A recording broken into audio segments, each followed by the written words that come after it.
بسم اللہ الرحمن الرحیم۔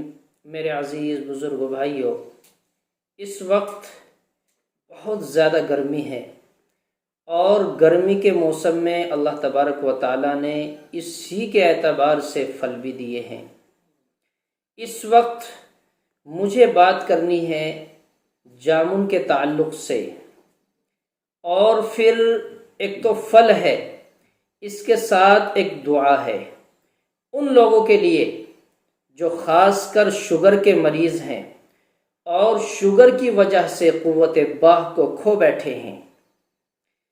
جامن کا پھل اللہ تبارک و تعالیٰ نے ایک نعمت کے طور پر ہمیں دیا ہے۔ میں بات کروں گا اس وقت اس درخت کی، یعنی جامن کے درخت کی پھل، یہ ہمارے لیے کس فائدے میں کام آتا ہے۔ جامن کے بے شمار فوائد ہیں اور دوسرے موقعوں پر اس کی بات ہوگی انشاءاللہ۔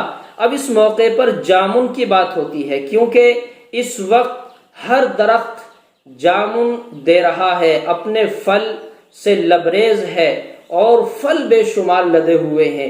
یہ جامن کالے رنگ کی ہوتی ہے۔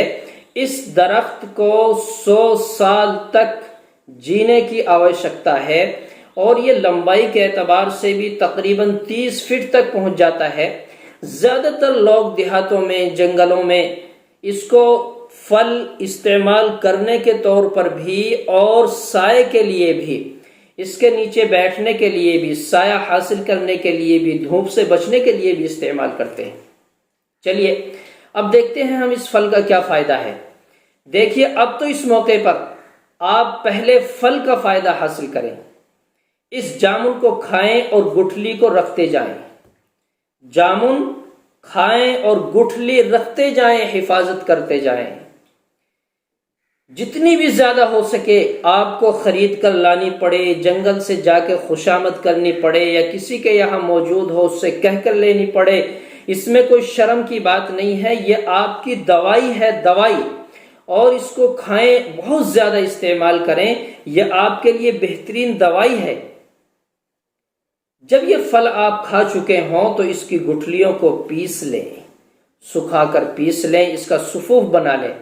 اور یہ میں بات کر رہا ہوں شوگر والوں کے لیے جو قوت باہ کھو بیٹھے ہیں شوگر کی وجہ سے، کیونکہ وہ شوگر میں میٹھی چیزیں بھی استعمال نہیں کر پاتے، بہت سارے پھل چھوڑ بیٹھے ہیں۔ یہ میٹھی جامن زیادہ نہیں ہوتی ہے، یہ کھٹی بھی ہوتی ہے، کچھ مٹھاس کے ساتھ کھٹا پن بھی اس میں موجود ہوتا ہے، اس لیے شوگر والوں کو یہ نقصان نہیں دیتی۔ اس کا پھل کھائیں اور اس کی جامن کو رکھیں، سکھا لیں۔ سکھانے کے بعد شوگر والے صبح نہار منہ 1 چمچ سے چوتھائی حصہ لیں، اس کا سفوف باریک سا چورن سا بنا لیں، 1 چمچ تازہ پانی سے لیں، اور شام کو 5 بجے 6 بجے کے درمیان پھر 1 چمچ کا چوتھائی حصہ تازہ پانی سے استعمال کریں۔ تقریباً 20 دن تک اس نسخے کو استعمال کریں۔ انشاءاللہ آپ کی جو ڈائبٹیز ہے، شوگر لیول بڑھا ہوا ہے یا بالکل لو ہو چکا ہے، ان دونوں کے لیے بے حد مفید ہے، بہت زیادہ کارآمد ہے۔ اور یہ نسخہ بڑے بڑے حکیموں نے اپنی کتابوں میں شائع کیا ہے۔ تجربے کار حکیم آپ کو بتلاتے ہیں کہ جامن کا سرکہ کھائیں، جامن کا رس پئیں، جامن کا جوس لیں اور جامن کا پھل کھائیں، جامن کی گٹھلیاں استعمال کریں۔ یہ جامن کے بے شمار فوائد ہیں جو حکیم بتلاتے ہیں۔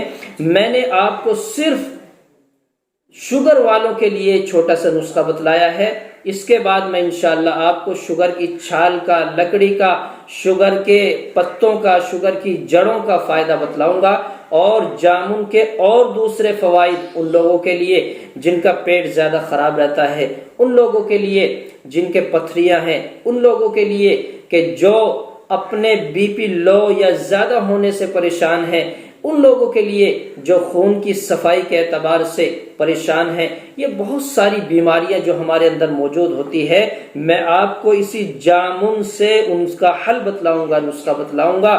جب بھی آپ آئیں اور میری باتیں سنیں تو آپ قلم دوات لے کر بیٹھا کریں، بڑی کام کی باتیں ہیں۔ یہ باتیں انشاءاللہ زندگی میں کام آتی چلی جاتی ہیں. آپ کے کام نہیں آئے گی، بھائی کے کام آئے گی، بہن کے کام آئے گی، بیوی کے کام آئے گی، بچوں کے کام آئے گی. ہو سکتا ہے آپ کے ذریعے سے کتنے لا علاج مریض ٹھیک ہو جائیں اور ان کے دلوں سے دعائیں نکلیں اور آپ کا بیڑا پار ہو جائے. اللہ عمل کی توفیق عطا فرمائے.